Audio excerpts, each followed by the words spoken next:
Phone tapping వ్యవహారంలో విచారణ కొనసాగుతోంది. ఇదే కేసులో వరుసగా రాజకీయ నేతల స్టేట్మెంట్స్ ను అధికారులు రికార్డ్ చేస్తున్నారు. ఇప్పుడు ఇదే విషయంపై కేంద్ర సహాయ మంత్రి బండి సంజయ్ కు సిట్ అధికారులు నోటీసులు జారీ చేశారు.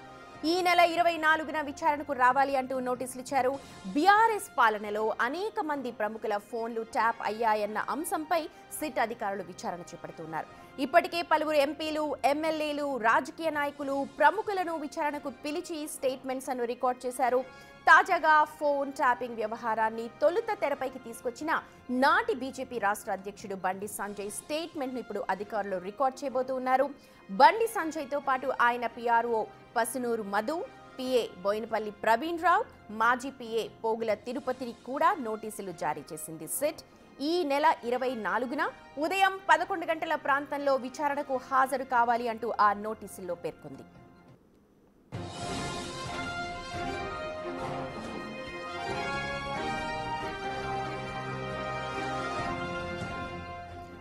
అయితే ఈ నోటీసులకు బండి సంజయ్ కూడా స్పందించారు. ఫోన్ ట్యాపింగ్ వ్యవహారంలో ఆయన వర్షన్ వినిపించేందుకు రెడీగా ఉన్నారు. హైదరాబాద్ లోని దిల్కుష్ గెస్ట్ హౌస్ లో స్టేట్మెంట్ ఇస్తానంటూ సిట్ అధికారులకు ఇప్పటికే సమాచారం ఇచ్చారు.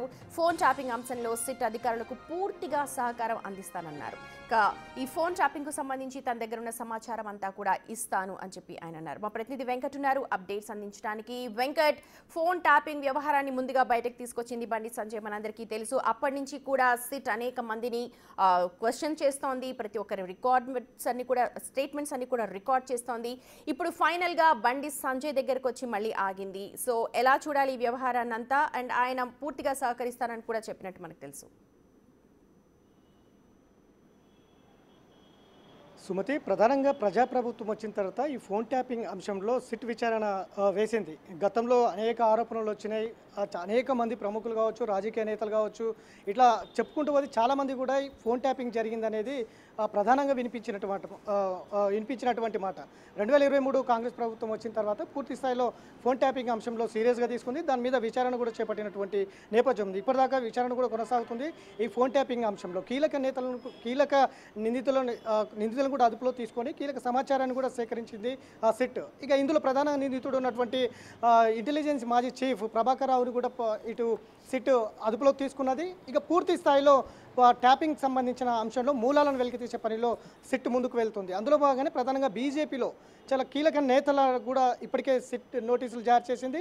ఖచ్చితంగా సహకరించాలి, మీ ఫోన్లని కూడా ట్యాపింగ్ జరిగాయి, అందులో మీకు మీ దగ్గర ఉన్న సమాచారం కావచ్చు, డేటా కావచ్చు పూర్తి స్థాయిలో సిట్కి అందజేయాలి, విచారణకు హాజరు కావాలంటూ కూడా బీజేపీలో కొంతమంది ప్రముఖులకు నోటీసులు ఇప్పటికే జారీనే. అందులో ప్రధానంగా తాజాగా బండి సంజయ్కి నిన్న సిట్ నోటీసులు జారీ చేసింది. బండి సంజయ్తో పాటు ఆయన పిఆర్ఓలకు కూడా నోటీసులు అందాయి. రేపు 24 తారీఖు రోజు కేంద్ర హోంశాఖ సహాయ మంత్రిగా కొనసాగుతున్నారు కాబట్టి సిట్ అధికారులే బండి సంజయ్ దగ్గరికి వచ్చి విచారణ చేపడుతున్నటువంటి అంశం ఉంది. అందులో భాగంగానే దిల్కుష్ గెస్ట్ హౌస్లో ఆయన ఈ నెల 24 తారీఖు ఉదయం 11 గంటలకు సిట్ ముందరకు హాజరు కాబోతున్నారు. ఆయన పిఆర్ఓలు కూడా అదే రోజు విచారణ ఎదుర్కొనే అవకాశం అయితే చాలా స్పష్టంగా ఉంది. బండి సంజయ్ ముందు నుంచి కూడా అధ్యక్షుడిగా ఉన్న సమయంలో ఆయన చేసినటువంటి కార్యక్రమాలు కావచ్చు, పోరాటాలు కావచ్చు, వ్యక్తిగత అంశాలు కావచ్చు, పార్టీకి సంబంధించిన ఇన్సైడ్ అంశాలు అన్నింటిని కూడా గత బీఆర్ఎస్ ప్రభుత్వం నిఘా పెట్టింది.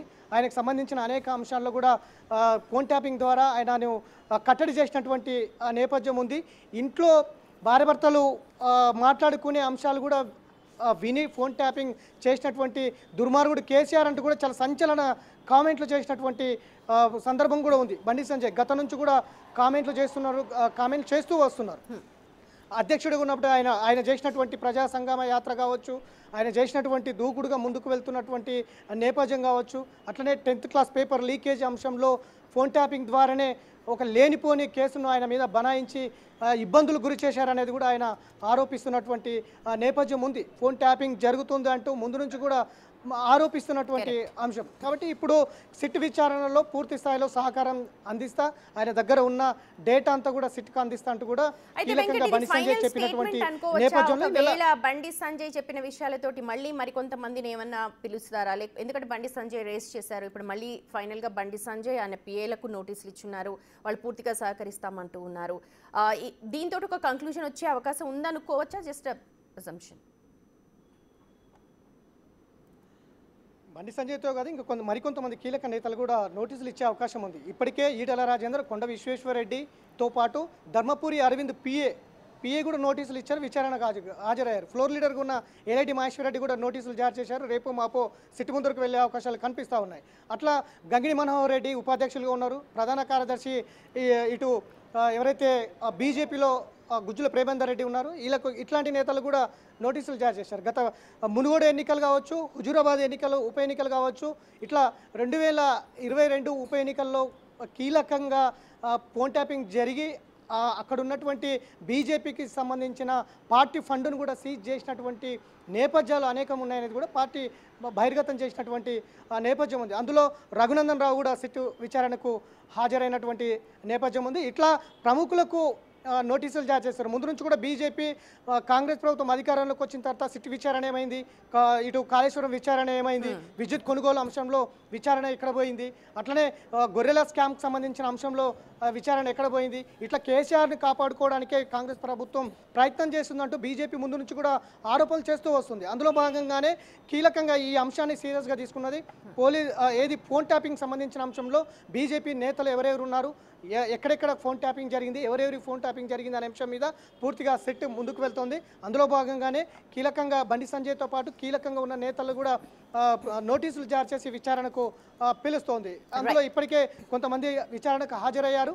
ఇక 24 తారీఖు నాడు బండి సంజయ్ కూడా హాజరు కాబోతున్నారు. కీలకంగా ఆయన ఉన్న సమాచారం అంతా, ఆయన అధ్యక్షుడిగా కొనసాగినటువంటి రోజుల్లో ఆయనకు ఎలాంటి థ్రెడ్స్ వచ్చినాయి, ఎలాంటి ఫోన్ ట్యాపింగ్ జరిగింది, ఏ అంశాల మీద జరిగింది, ఆయనకున్న అనుమానాలు ఏంటి, ఆయన దగ్గర ఉన్న డేటా ఏంటి, మొత్తం కూడా సిట్కి అందజేసే అవకాశం ఉంది. బండి సంజయ్ స్టేట్మెంట్ ఈ సిట్ విచారణ కీలకం అయ్యే అవకాశాలు ఉన్నాయని చెప్పుకోవచ్చు. Sumathi. Right Venkat, thank you so much. మొత్తానికి ఈ నెల 24న బండి సంజయ్ సిట్ అధికారుల ఏవైతే నోటీసులు పంపించారో దానికి స్పందిస్తూ ఉన్నారు. దిల్కుష్ గెస్ట్ హౌస్లో ఆయన తన స్టేట్మెంట్ ఇవ్వబోతూ ఉన్నారు. మరి దీంతో అయినా ఈ వ్యవహారానికి కొలిక్కి వస్తుందా లేకపోతే మరింత మందిని ఇంకా శోధించాల్సి ఉంటుందా అన్నది మనకు తెలియాల్సి ఉంది.